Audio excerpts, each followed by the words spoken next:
तो गाइस स्वागत है आपका एक बार फिर से आपके अपने YouTube चैनल ड्रीम सॉल्यूशन में। मैं गौरव एक बार फिर से लेकर आया हूँ आपके लिए हिंदी से एक नई वीडियो, और जिसमें हम डिस्कस करेंगे जो हमारा पहला भाग था विराम चिन्ह का, उसी को आज दूसरा भाग है।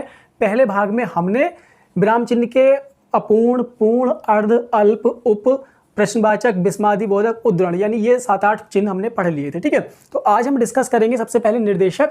निर्देशक क्या होता है? आपने जब पढ़ा होगा अपूर्ण विराम या उपविराम, जब इसको बोलते हैं, दो बिंदी यानी विसर्ग की तरह लगी होती है, तो ये जब हम इन बिंदियों के आगे इसका प्रयोग करते हैं लंबी लाइन का, तो ये निर्देशक चिन्ह कहाँ प्रयोग होता है? इनके साथ में। और कहाँ पर?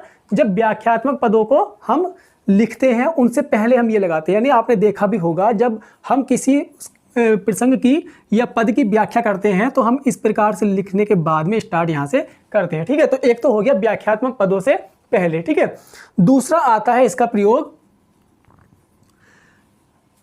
दूसरा हम जब इसका प्रयोग करेंगे तो जब हम किसी विषय का विवरण प्रस्तुत करते हैं, विषय का अर्थात जैसे मैंने कहा कि संधि 3 प्रकार की होती है,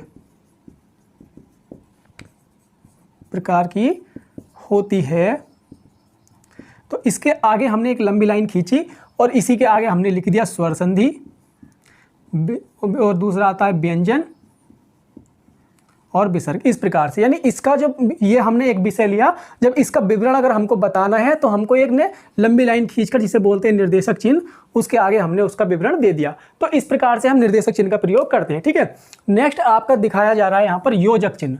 ये काफ़ी इंपॉर्टेंट है और बहुत सारी चीज़ों में इसका प्रयोग होता है।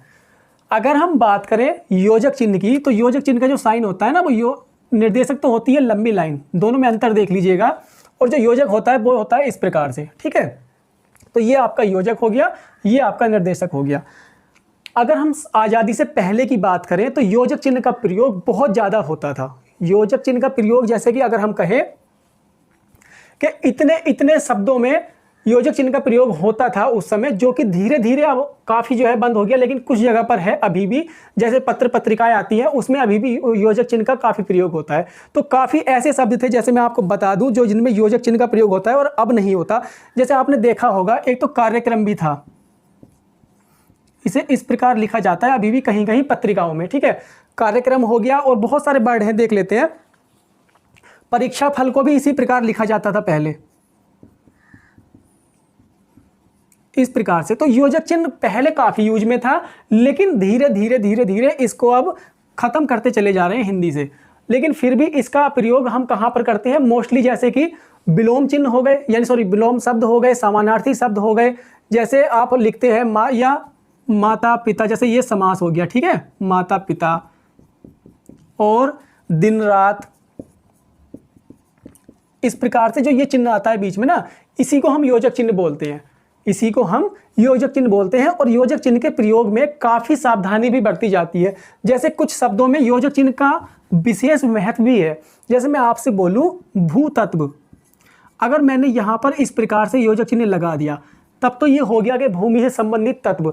इसका अर्थ अगर मैं ये कहूँ, अगर मैंने बिना योजक चिन्ह के ये लिख दिया ऐसे, तो ये भूत का भाव दर्शाएगा। यहाँ पर भूत यानी पास्ट का, यहाँ पर भाव किसका आएगा? भूत का। और यहाँ पर क्या आएगा? भूमि से संबंधित तत्व। इसी प्रकार से जैसे यह देख लीजिएगा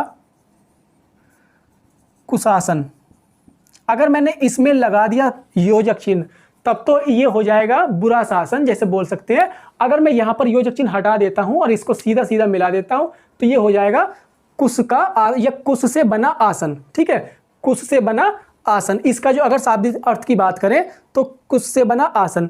तो योजक चिन्ह का काफ़ी महत्व है हिंदी के अंदर।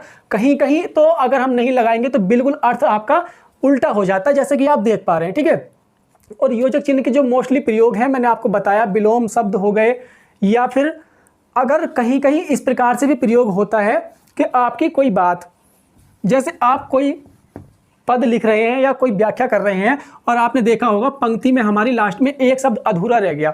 जैसे कि कोई शब्द था प्रश्न, और इसका साथ पत्र आना है, तो अगर आगे नहीं स्पेस है तो आपने यहाँ पर योजक चिन्ह लगाया और यहाँ से पत्र स्टार्ट कर दिया, तो इसका अर्थ होता है कि ये इसी से जुड़ा हुआ है। तो इसीलिए योजक चिन्ह को क्या बोला जाता है? संबंध चिन्ह भी बोला जाता है। ये एक दूसरे का संबंध दर्शाता है, यानी शब्दों का संबंध जो है ये दर्शाता है योजक चिन्ह, इसलिए इसको संबंध चिन्ह भी बोला जाता है। ठीक है, तो ये तो बात हो गई योजक चिन्ह की। एक चीज और है कि जब गुणवाचक संज्ञा आती है, जो गुणवाचक संज्ञा नहीं विशेषण, गुणवाचक संज्ञा थोड़ी होती है विशेषण। गुणवाचक विशेषक की अगर बात करें तो वो क्या होता है, जैसे बहुत सा धन या छोटा सा घर। तो जब गुणवाचक विशेषण की बात करें तो इसमें जब सा और सी लगे होते हैं तो इनके बीच में भी क्या आता है, योजक चिन्ह आता है। ठीक है, तो ये तो हो गई योजक चिन्ह के प्रयोग की बात। नेक्स्ट आता है लोप विराम। देखिएगा, जब हम लोप विराम की बात करते हैं तो लोप विराम से हमारा तात्पर्य होता है, जो इसका साइन होता है ना, आपने देखा होगा जो फिलिंग द ब्लैंक होता है, अगर हम कोई फॉर्म भरते हैं तो उसमें इस प्रकार से डॉट डॉट डॉट डॉट लगे होते हैं। ठीक है, तो इस प्रकार के जो चिन्ह होते हैं उसको हम बोलते हैं लोप विराम। जैसे कोई भी आपका दे दिया कि आज के नेता, आज के सभी नेता, और मैंने यहां पर इस प्रकार से डॉट डॉट कर दिया और है, तो ये हमें दर्शाता है कि उसका कुछ अंश लिखा हुआ है और कुछ अंश हमने डॉट डॉट के अंदर यानी दिखा दिया कि कुछ भाग इसका और है, यानी वाक्य का अधूरा भाग ये दर्शाता है कि अगर हमने इस प्रकार से डॉट डॉट लगाया है तो वो वाक्य हमारा पूरा नहीं है, वो वाक्य अधूरा है, यानी कुछ चीजें उसमें लोप है।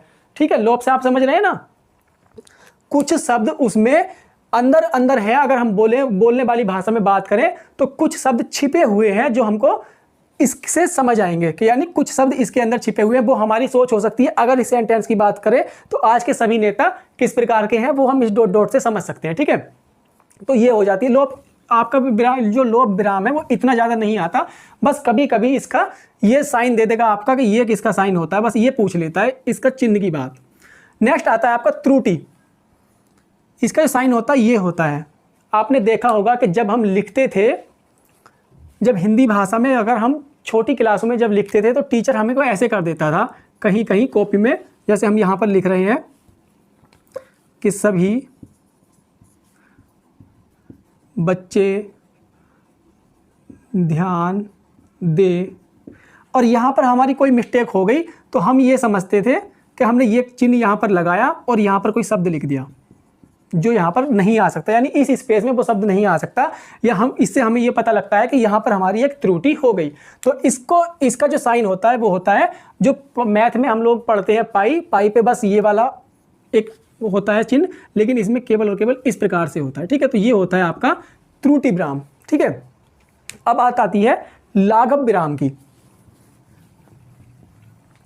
जब लाघव विराम की बात आती है तो जब हम किसी भी शब्द को किसी भी वाक्य भी बोल सकते हैं, लेकिन मोस्टली ये शब्दों में ही यूज होता है। जैसे हम लिख देते हैं एक इस प्रकार से और ये लगा देते हैं, यानी ये जो साइन होता है ये होता है लाघव विराम।